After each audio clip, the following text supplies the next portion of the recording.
poor girl picking up litter for charity work was struck by President's car, and this happened. The dawn arrived like a stale promise, gray and thin.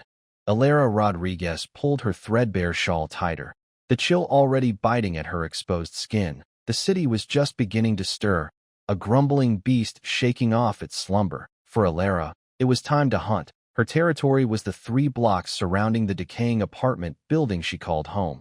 She knew every alley, every overflowing bin, every discarded corner of the city like the lines on her own calloused hands. She wasn't looking for treasure, just the glint of glass, the promise of a few extra pesos. Bottles. Bottles were her livelihood, the flimsy wall between her siblings and starvation. Buenos dias, Alara. Old man Garcia rasped, pushing open the shutters of his bakery. The aroma of baking bread, a luxury she could only dream of, wafted out, momentarily distracting her from her purpose. Buenos dias, Don Garcia, she replied, her voice bright despite the gnawing hunger in her stomach. Something smells delicious. He chuckled, a dry, rattling sound. One day, Nina, you'll have enough to buy a loaf. Keep working hard. He winked, then disappeared back into the warm, golden interior. Alara continued her rounds, her eyes scanning the littered streets. A discarded beer bottle here, a broken soda bottle there. Each one went into her burlap sack, the weight a familiar burden on her shoulder. She greeted Senora Hernandez, sweeping her stoop, helped a stumbling drunkard find his way, and shooed away a stray dog sniffing hopefully at her sack. The city was a tapestry of need and indifference, and Alara navigated it with a quiet dignity. By mid-morning, the sack was heavy, the glass clinking a discordant symphony. She made her way back to the apartment, her steps dragging. The building itself seemed to sigh with exhaustion, its brick facade crumbling, its windows like vacant eyes. Inside, the air was thick with the smells of dampness and stale cooking. Her younger siblings, 8-year-old Mateo and 6-year-old Sofia, were huddled together on the floor, playing with a collection of worn-out toys. Alara, Sofia squealed, launching herself at her sister. Mateo followed, his face lighting up. Did you find anything? Mateo asked, his voice thin. Alara smiled, the weariness momentarily fading. Enough for some beans and maybe a little bit of bread, she said, ruffling his hair. She carefully emptied the sack onto the worn oilcloth spread on the floor. The bottles, dull and dirty, suddenly seemed like glittering jewels in the dim light. While Mateo and Sofia sorted the bottles by color and size, a game they had invented to pass the time, Alara started preparing the meager meal. Beans, simmered with a few scraps of vegetables, were a staple. She dreamed of the day she could afford meat, a proper stew, but those were dreams for another life. When I grow up, Mateo announced, meticulously lining up green bottles, I'm going to buy you a big house, Alara, with a garden full of flowers. Sofia nodded fiercely, and I'll buy you a dress made of silk. Alara's heart ached with a mixture of love and guilt. Their dreams were so simple, so easily crushed. She knew the reality of their lives, the grinding poverty that seemed inescapable, but she couldn't let them see her despair. She had to be their hope, their shield. Those sound wonderful, she said, forcing a smile. But for now, let's just focus on finishing our beans. After the meal, Alara bundled the bottles into a larger sack, ready to take them to the recycling depot. The depot was a long walk, but the extra few pesos she earned there were worth the effort. As she stepped out of the building, the midday sun was a harsh glare. She crossed the street, her mind already calculating the day's expenses: beans, bread, maybe a little bit of milk for Sofia, who was looking pale. Suddenly, a horn blared, a deafening screech that cut through the city's cacophony. Alara looked up, startled, and saw a black limousine barreling towards her. It was moving fast, too fast, its tinted windows gleaming menacingly. She tried to jump back, but it was too late. The impact was sudden, brutal, a blinding flash of pain, a sickening crunch of bone, and then nothing. The bottles scattered across the pavement, shimmering shards reflecting the harsh sunlight, like broken dreams. The president's apology. The crowd's roar crashed over Harrison, a deafening symphony. Glittering confetti, like errant stars, clung to the fabric of his impeccably tailored suit as he grasped the podium, his smile a carefully constructed edifice. My fellow Americans, he proclaimed, his amplified voice booming, each syllable imbued with unwavering certainty. We stand today at the dawn of a new age, an age brimming with potential, of solidarity, he paused, milking the suspense, progress. The multitude responded with fervent energy, a swirling vista of waving flags and jubilant faces. He felt their fervent hopes, their expectant gaze, and for a fleeting instant, he truly believed he could deliver on that promise. He was Harrison Grant, and destiny, it seemed, had chosen him. That taste of triumph soured, however, when Olivia Sterling, his chief of staff, ushered him into the Oval Office later. The festive atmosphere dissipated, replaced by the stark, clinical air of a crisis center. Mr. President, Olivia began, her tone crisp, businesslike, utterly lacking any residue of the earlier celebration. The situation is fluid. He tugged at his tie. It's not now a suffocating restraint. Fluid? Olivia, I just delivered a landmark speech. I require specifics. She tapped a tablet, projecting a cascade of news banners onto the wall screen. Presidential motorcade involved in incident. Woman injured in collision. Presidential protocols under scrutiny. The headlines multiplied, each a stinging rebuke. Social media is a tempest. Allegations of cover-ups, conspiracies, everything but a formal declaration of war against Liechtenstein are trending. He sank into the embrace of his leather chair, the familiar aroma of aged books failing to offer solace. And the woman? Her condition? Olivia hesitated, an indecipherable shadow flitting across her features. She's stable. Minor injuries reported initially. But, Mr. President, the impression is disastrous. We must manage the narrative. Manage the narrative? He echoed, the words leaving a bitter aftertaste. He'd always valued his authenticity, his genuine rapport with the nation. Now that connection was jeopardized, measures are already underway. Olivia pressed on, her voice resuming its customary flintiness. We've emphasized the president's decisive actions, his immediate concern for the injured party. We are working with trusted media contacts to underscore your commitment to public welfare. He massaged his temples. What about the woman's account? What is she saying? Olivia's lips tightened. She is cooperating. She has been offered the finest medical attention, naturally, and other considerations. He looked up sharply. Other considerations? Explain yourself, Olivia. She sighed, smoothing her perfectly coiffed hair. It means that we are ensuring she fully comprehends the significance of the situation, Mr. President, that her discretion serves everyone's best interests, especially hers. He rose abruptly, pacing the room. The power of the presidency, typically a source of profound gratification, now weighed on him, a suffocating burden. No, that's not acceptable. Not anymore. He halted at the window, gazing out at the meticulously sculpted lawns. The American people deserved candor, not calculated deception. That he had to act. He had to choose the moral course, regardless of the personal cost. The following day, the Rose Garden overflowed. Camera lenses clicked, reporters jockeyed for position, and the very air hummed with expectation that he stood before the podium. The familiar microphone cool against his skin, he cleared his throat, the sound amplified for the world to hear. My fellow Americans, he began, his voice firmer than his resolve.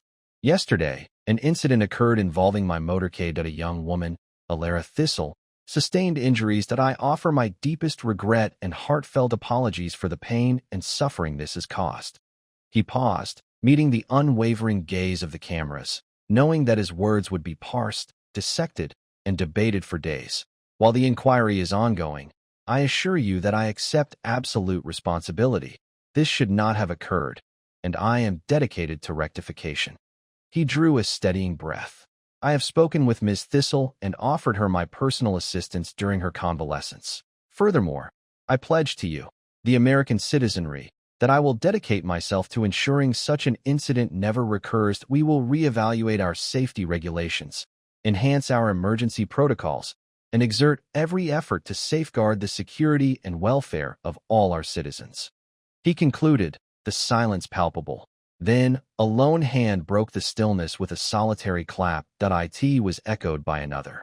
Then another. Soon, the Rose Garden resonated with thunderous applause, a wave of sound that simultaneously lifted and unnerved him. He had spoken his truth, he had extended his contrition, but he sensed, deep within, that this was merely the prelude. The true impact, the ultimate ramifications, were yet to unfold. He caught Olivia's eye at the periphery of the crowd, her expression inscrutable that he knew she disapproved. But for the first time in what felt like an eternity, Harrison experienced a fragile sense of serenity. He had revealed the truth. Now, he had to confront the fallout that a proposal of convenience. Olivia Sterling stood before the mahogany desk, the silence in the Oval Office thick enough to choke on. Harrison Grant hadn't said a word since she'd laid out the situation, his gaze fixed on the Lincoln Memorial miniature on his desk. Finally, he steepled his fingers. "You're suggesting marriage." Olivia smoothed a non-existent wrinkle from her tailored suit. "With all due respect, Mr. President, I'm presenting the most viable solution. The media frenzy is only intensifying. The narrative is spiraling that Ms. Rodriguez's untimely passing has created a public relations nightmare of unprecedented proportions. This, frankly, is the only way to mitigate the damage, to show genuine remorse, and to ensure the legacy you've worked so hard to build isn't irreparably tarnished." Harrison swiveled his chair, the leather groaning softly. He stared out the window, the rose garden a riot of color he didn't see. "Marriage, it's absurd. Absurd, perhaps, but effective. A grieving nation wants atonement, Mr. President. They want to see you take responsibility. What better way than to honor Ms. Rodriguez by caring for her family, provide for them, ensure their future. A marriage, even a symbolic one, achieves that." He turned back. His eyes, usually so sharp, were clouded with disbelief. "And what of my personal life, Olivia? What of the party, the next election? Manageable. We frame it as a marriage of convenience, a selfless act of service. The party will understand. They have to. As for your personal life, discretion is paramount, as always, and with the right provisions, a post-presidency arrangement can be negotiated." Harrison sighed, the sound heavy with resignation. "And the Rodriguez family? Will they agree to this charade?" "That's where it gets complicated," Olivia admitted, the first hint of uncertainty in her voice. "Ms. Rodriguez has a younger sister, Alara. She's unremarkable, works at a bakery, but she's the key." Alara nearly dropped the baguettes. Mrs. Gabble, her manager, had waved her over, a strange expression on her face. Then the two serious-looking men in dark suits had appeared, flashing IDs and requesting a private conversation. Now, she sat in the back room, the yeasty scent of rising dough doing little to calm her racing heart as the men, whose names she couldn't quite remember, explained the proposition. "The president wishes to express his deepest condolences for your loss," the taller one said, his voice devoid of warmth, "and to offer compensation for the tragic accident." Alara's throat tightened. "Compensation? My sister is gone. Money can't bring her back." "Of course not, Ms. Rodriguez. But it can provide for your future and the future of your family. The president is proposing a unique arrangement. He wishes to marry you." The room tilted. Alara gripped the edge of the table, the wood rough beneath her fingers. "Marry me? But he doesn't even know me." "It would be a marriage of convenience," the shorter man clarified. "A demonstration of his commitment to honoring your sister's memory. A way to provide for your family's well-being." Later, she sat at the kitchen table in their cramped apartment, the remnants of a hastily ordered pizza growing cold. Her younger brother, Miguel, was glued to his phone, oblivious. Her older sister, Sophia, however, watched her with knowing eyes. "They want you to marry the president?" Sophia asked, her voice barely a whisper. Alara nodded, pushing the untouched pizza crust around her plate. "A marriage of convenience. They said it would help the family. Money, security, everything we've always wanted." Miguel finally looked up, his eyes widening. "Seriously? You'd be first lady. Think of the clothes, the parties." "It's not a fairy tale, Miguel," Sophia snapped. "It's a political stunt they're using, Alara." "But it could really help us," Alara said, her voice small. "Mom wouldn't have to work 3 jobs. Miguel could go to a decent school. We could finally move out of this place." The silence hung heavy in the air, punctuated only by the distant wail of a siren.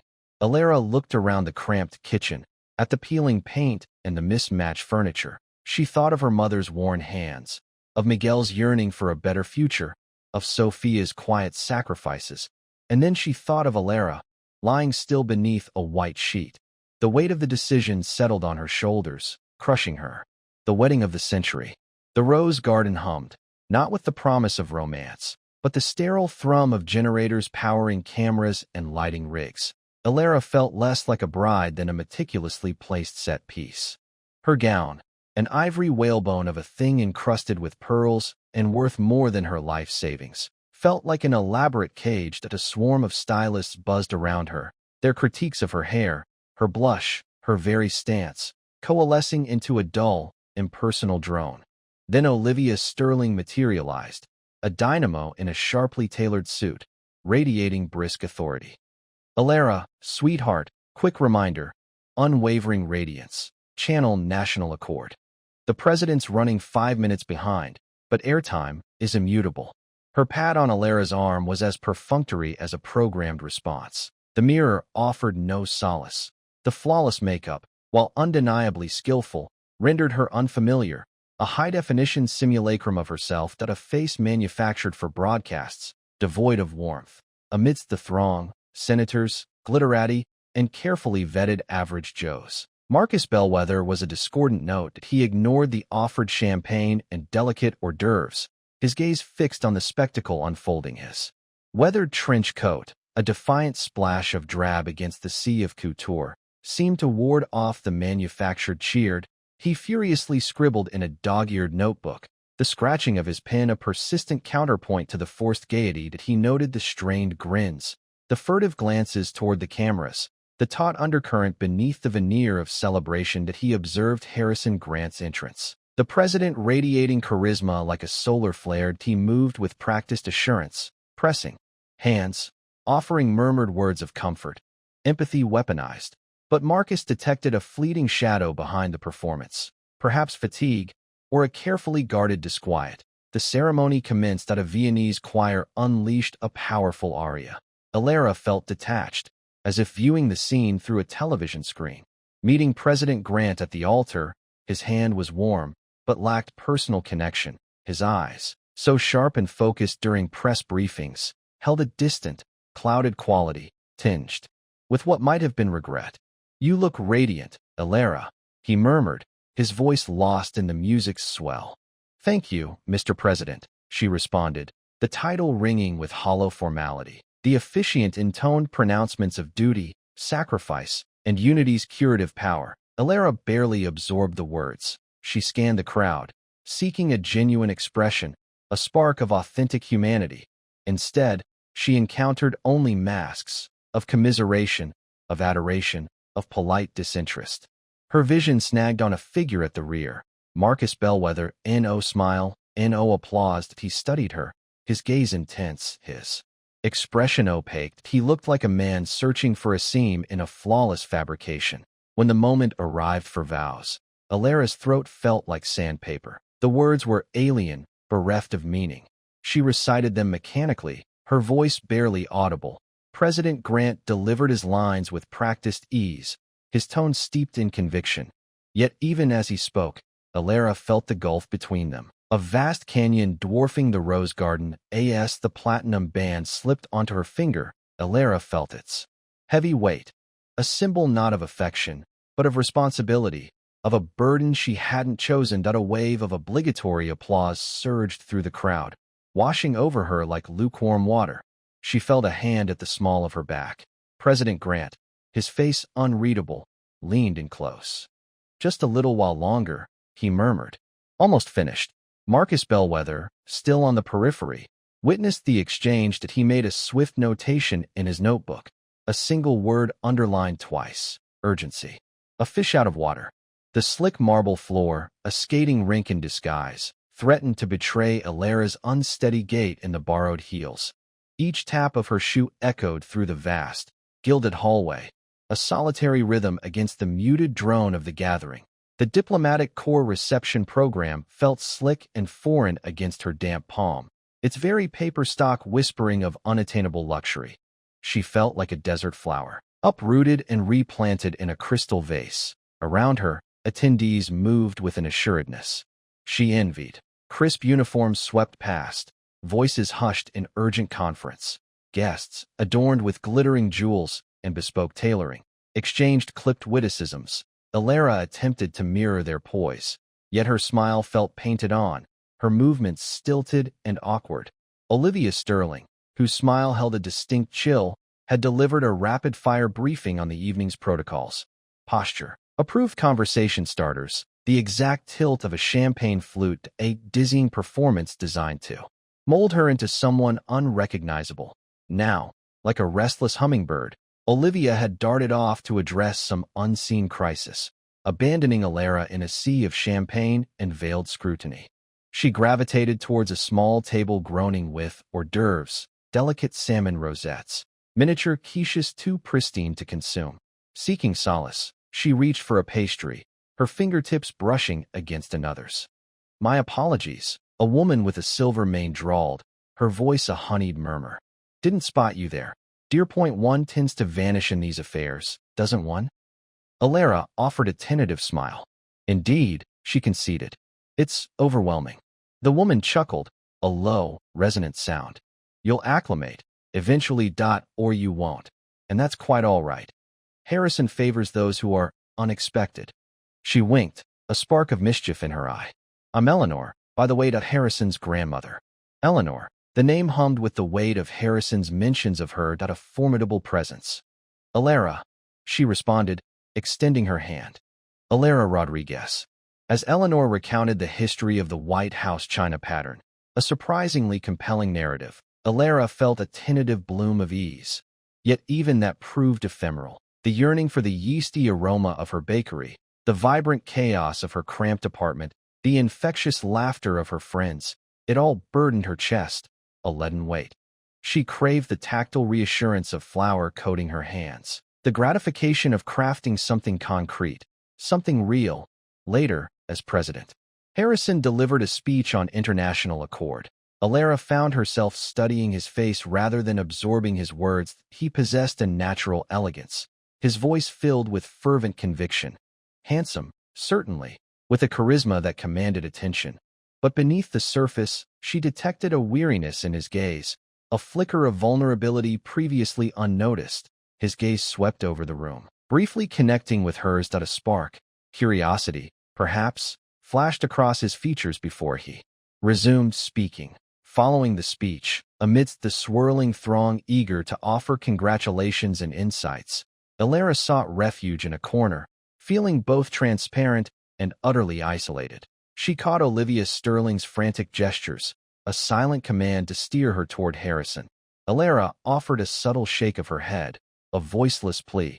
She couldn't bear the forced pleasantries, the calculated grins. Across the expanse of the room, Harrison observed her, the way she recoiled, the palpable discomfort etched on her face, the genuine, almost bewildered expression she wore as she navigated the manufactured world he occupied. And, too, the tenderness in her eyes as she spoke with Eleanor, the gentle touch she offered the older woman's arm. That he excused himself from the cluster of diplomats and began to move in her direction.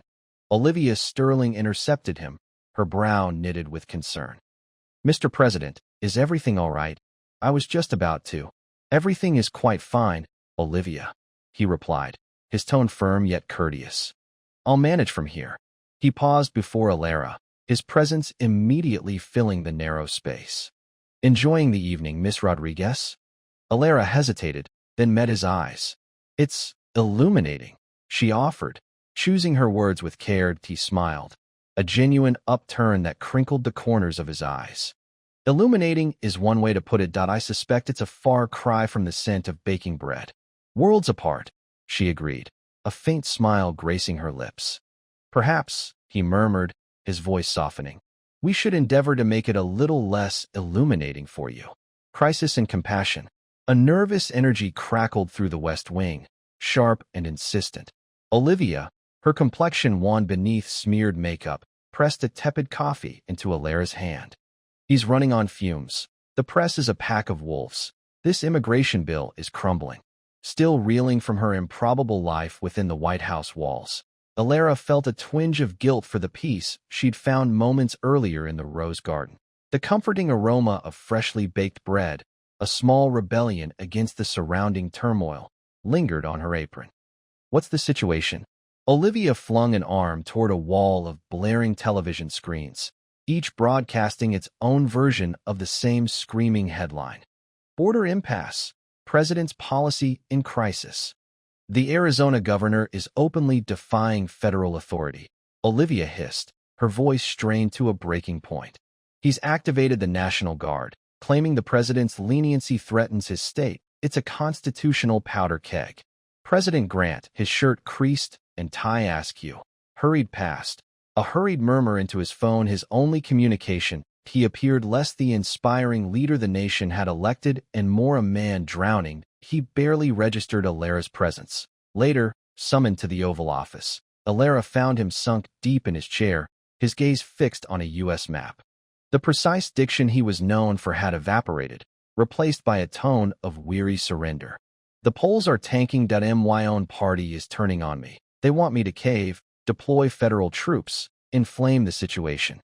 Clutching a notebook filled with recipes for a charity bake sale she hoped to organize, Alara felt acutely out of her depth. "And what do you want, Mr. President?" He released a sigh, raking a hand through already tousled hair. "I want a solution that doesn't involve military force. That I want to uphold the law, but I also believe these people deserve empathy." Alara recalled her abuela's hushed stories of border crossings under cover of darkness. Driven by desperation and a sliver of hope, she remembered her own family's trials, the sacrifices made for a brighter future.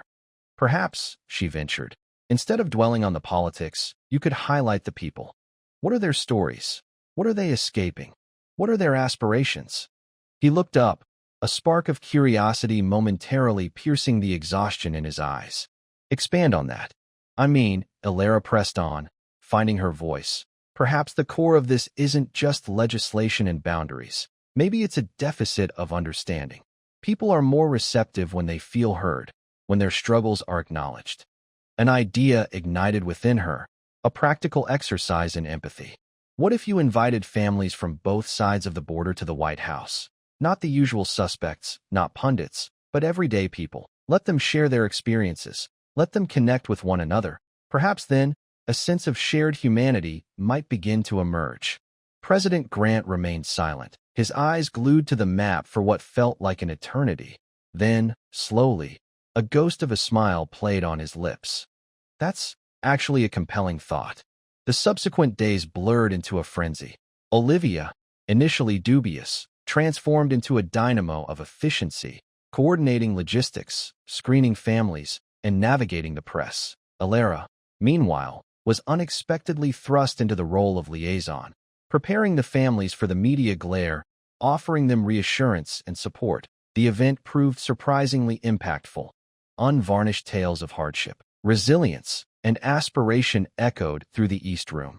Visibly affected, President Grant cast aside his prepared remarks and spoke from the heart, admitting the system's imperfections and vowing to pursue a more compassionate path. The transformation wasn't instantaneous, but a subtle yet significant shift occurred.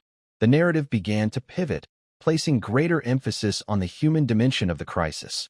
Emboldened, Alara seized her newfound voice to advocate for the disadvantaged, the marginalized, those too often ignored.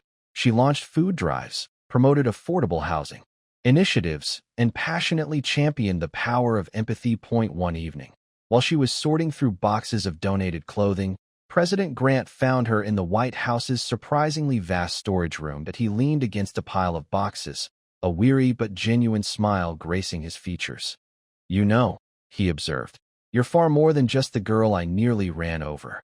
Alara returned the smile, a warmth spreading through her. "And you, Mr. President, are much more than just a politician." She paused, then added with conviction, "Perhaps, just perhaps, we can truly make a difference." Hearts in conflict. The Rose Garden was Harrison's sanctuary. He rarely let anyone in. But Alara, with her flower-dusted fingers and quiet grace, seemed to belong there. He watched her now, kneeling amongst the fragrant blooms, her dark hair a stark contrast to the pastel petals. She was humming softly, a tuneless melody that somehow smoothed the edges of his perpetually frayed nerves. "They need deadheading," she said, glancing up at him, her eyes the color of dark chocolate. "Otherwise, they won't bloom again." He joined her on the stone path, feeling absurdly awkward. He, the President of the United States, felt like a bumbling schoolboy. "A metaphor for life, perhaps?" he offered, a little too sharply. Alara considered this, snipping a withered bloom with small shears. "Maybe, or maybe just good gardening." He chuckled, a genuine sound that surprised even him. Since the accident, laughter had become a rare and precious commodity. Practicality, I admire that. He paused, searching for the right words. "Alara, about us." She stiffened, her hand pausing mid-snip. "Yes, this arrangement. It was meant to be mutually beneficial." He hated the sterile sound of the words, the way they reduced their connection to a transaction. "But lately, I've found myself," he trailed off, unable to articulate the confusing mix of guilt, gratitude, and something akin to longing that had taken root in his chest. Alara looked at him, her expression unreadable. "Finding yourself what, Mr. President?" He sighed. "Harrison, please, and, I don't know," confused, questioning. He ran a hand through his hair, the carefully coiffed strands falling slightly out of place. "This whole thing, it's become more complicated than I anticipated." "Complicated for who?" she asked softly. "For you, or for me?" His silence was answer enough. Later that evening, alone in his study, Harrison stared at the portrait of his late wife, Eleanor. Her smile, once a source of comfort, now felt like a silent accusation. Had he honored her memory? Or had he simply used her death as a catalyst for his own ambition? He had dedicated his life to public service, believing he was making a difference. But what good was power if it was built on a foundation of lies and convenient marriages? He poured himself a glass of scotch. The amber liquid swirling in the crystal tumbler. He hadn't intended for things to get so tangled. He certainly hadn't intended to find himself drawn to a woman who reminded him so painfully of his own failures. Across town, in a dimly lit archive, Marcus Bellwether hunched over a stack of faded documents. He had been meticulously piecing together the events of that fateful night, the night of the accident. The official report painted a clear picture. Elena Rodriguez, tragically struck by the president's vehicle while crossing the street. Driver error, compounded by poor visibility. Case closed. But Marcus wasn't buying it. He'd obtained the police dispatch logs, the raw, unedited transcripts of the emergency calls. He scanned the page, his eyes narrowing as he reached a particular entry. A witness statement, taken at the scene. The name was redacted, but the statement itself was chilling. The car? It wasn't speeding. It stopped, almost like it was waiting. And then, it accelerated. Marcus leaned back in his chair, the hairs on the back of his neck prickling. Waiting? Accelerated? The words echoed in his mind, painting a far more sinister picture than the official narrative. He reached for his phone, his fingers trembling slightly as he dialed a number. It was time to dig deeper, to uncover the truth, no matter how ugly it might be. The accident, the marriage, it was all starting to feel like a carefully orchestrated performance. And he, Marcus Bellwether, was determined to find out who was pulling the strings, facing the truth. A tsunami of manufactured indignation engulfed them. What began as hushed asides in the Capitol and barbed commentary from talking heads soon escalated into a deafening roar. Caricatures depicted Alara as a calculating opportunist, Harrison as a desperate figure grasping at straws. "White House wedding, a deal with the devil," one headline shrieked. "President's penance paid in gold," another proclaimed. Olivia Sterling, perpetually tethered to her phone, patrolled the Oval Office like a restless predator. "They're tearing us apart, sir," labeling the marriage a charade, a blatant attempt to salvage your image. "The committee is demanding an inquest into Elena's demise, and Bellwether is still sniffing around, relentless as a bloodhound." Harrison, whose composure was usually unshakable, raked his fingers through his already unruly hair. "What do they want, Olivia?" "My head on a platter." "They want impeachment, Sir. Or, at the very least, your authority crippled." A nervous tremor laced Olivia's voice. "We need to redirect this. We need a compelling response." Her gaze flickered toward Alara, who sat statue still on the sofa, her features an enigma. "A televised interview, perhaps?" You could clarify your extraordinary circumstances. Alara's dark eyes met Olivia's directly. Clarify what, precisely? How I transitioned from grieving sister to becoming a decorative accessory. The atmosphere thickened with unspoken tension. Harrison moved closer. Alara, no one expects you to be anything but authentic, but the hyenas are circling, and we must project strength. Strong-arming isn't my chief concern, Mr. President, Alara responded, her tone gentle yet resolute. Elena is, and your legacy, and the people who placed their faith in you before this maelstrom. Olivia grimaced. The optics are devastating. Alara, that we have to regain control of the story. Alara rose, smoothing the lines of her simple azure dress. Then allow me to control it. I will speak, but I will speak unvarnished truth.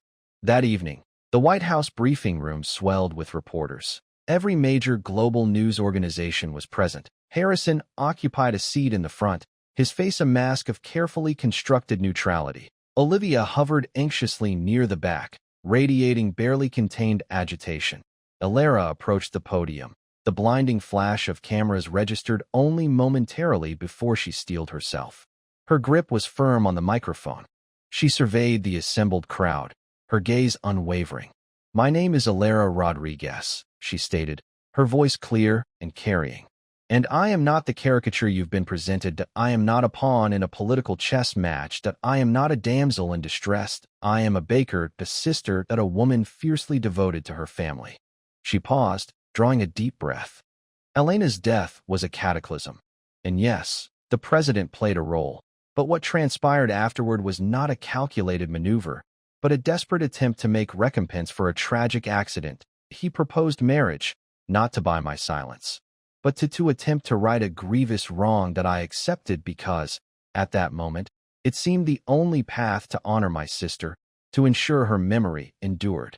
I understand the scrutiny, the skepticism, but I urge you to look beyond the sound bites, to see the human beings caught in this vortex. Harrison Grant is not a villain. He's a man wrestling with the weight of his choices, and I am a woman trying to navigate a reality that has become unrecognizable. Her tone resonated with newfound conviction. I will not feign that this union is conventional. It is anything but I will dedicate myself to the citizens, to the causes so dear to my sister, and to utilizing this platform, however improbable, to effect change. I will strive to be a first lady worthy of the title, not for the president's sake, but for the benefit of the nation. Olivia felt a chill creep up her spine. This was off script. This deviated wildly from the meticulously crafted narrative she had painstakingly assembled. Alara was speaking from the gut, exposing the raw, unedited truth that it was a high-stakes gamble. Across the room, Harrison studied Alara with a dawning sense of admiration. He had underestimated her profoundly. He had perceived her as an encumbrance, a problem demanding management. Yet she was infinitely more. Olivia's phone vibrated. Incessantly. Enraged texts from wealthy donors, panicked calls from advisors. This was spiraling out of control. She had lost her grip. The carefully erected facade was crumbling before her eyes, and she was powerless to intervene. Marcus Bellwether, monitoring the broadcast from his cramped office, leaned back, a slow smile spreading across his face. The truth, it appeared, possessed an uncanny knack for surfacing. And he suspected that surface was about to shatter. A future forged in love and purpose. The flashbulbs popped like a swarm of angry insects. Alara stood beside Harrison on the White House lawn, the manicured green a stark contrast to the raw emotions churning inside her. He had just finished speaking, the final words hanging in the humid Washington air, words she still couldn't quite believe. And so, I ask for your understanding, your support, and your blessing as I embark on this new chapter, not just as your president, but as a man deeply in love with Alara Rodriguez. A gasp rippled through the assembled press. Alara felt faint. He had told her privately. Of course, during a stolen moment in the Oval Office, sunlight painting golden stripes across his usually stern face, he'd confessed his admiration for her resilience, her unwavering commitment to justice, the way she'd somehow managed to chip away at the carefully constructed walls he'd built around himself. But to declare it publicly, to risk his entire political career? He turned to her, His blue eyes, usually so calculating, now filled with a warmth that made her heart ache. He took her hand, his touch firm and grounding. "Alara," he said, his voice amplified by the microphones but somehow still intimate. "Will you do me the immense honor of becoming my wife?" The world seemed to hold its breath. All eyes were on her. The weight of expectation, of history, pressed down on her shoulders. But then she looked at Harrison, really looked at him, and saw not the president, not the politician, but a man who was genuinely, irrevocably changed. "Yes," she whispered, the word barely audible, yet amplified and broadcast across the nation. The roar of the crowd was deafening. Alara squeezed Harrison's hand, her knuckles white. The coming days were a whirlwind of press conferences, interviews, and whispered judgments. The political pundits were in a frenzy, some praising Harrison's courage, others decrying his recklessness. Alara tried to ignore the noise, focusing on the man beside her. The wedding was small, intimate, held in the White House. Rose Garden. Alara wore a simple dress, chosen not for its designer label, but for its comfortable fit. Her mother cried throughout the ceremony, squeezing Alara's hand so tightly her fingers ached. Even Harrison seemed moved, a single tear tracing a path down his cheek. The marriage, of course, didn't magically erase the past. The pain of losing Miguel was still a raw wound, a constant reminder of the injustice that had brought them together. But now, Alara had a platform, a voice that could be heard. She started small, working with Harrison on initiatives to improve road safety, pushing for stricter regulations on commercial trucking. She visited community centers, listened to the stories of families who had lost loved ones in preventable accidents. She became the advocate she wished she'd had when Miguel died. Harrison, to his credit, listened. He attended meetings, read reports, and, most importantly, he learned that he saw the world through Alara's eyes, a world where statistics weren't just numbers, but represented real people, real lives. He began to use his considerable influence to push for meaningful change. They worked tirelessly, often late into the night, poring over policy papers and brainstorming solutions. Their relationship wasn't always easy. They argued, debated, and sometimes even shouted, but beneath the disagreements, there was a deep respect, a mutual understanding that they were working towards something bigger than themselves. Years passed. That Harrison's presidency was marked by significant reforms. Infrastructure was improved, safety regulations were strengthened, and funding was allocated to support families affected by traffic accidents. He even established a national foundation in Miguel's name, dedicated to promoting road safety awareness. One evening, years later, Alara and Harrison stood on the balcony of the White House, overlooking the city lights. Alara was heavily pregnant, her hand resting on her swollen belly. The air was cool, carrying the scent of jasmine from the garden below. "Do you ever think about it?" Alara asked softly. "How we got here?" Harrison wrapped his arm around her, pulling her close. "Every day," he said, his voice filled with emotion. "A terrible tragedy brought us together, but from that tragedy, we built something beautiful, something meaningful." He kissed her forehead, his touch gentle. "You showed me what it means to truly care, Alara. You gave me a purpose beyond power, a love beyond ambition." Alara leaned against him, feeling the weight of their shared history, the promise of their future. They had built a life together, forged in the fires of grief and shaped by the power of love and purpose.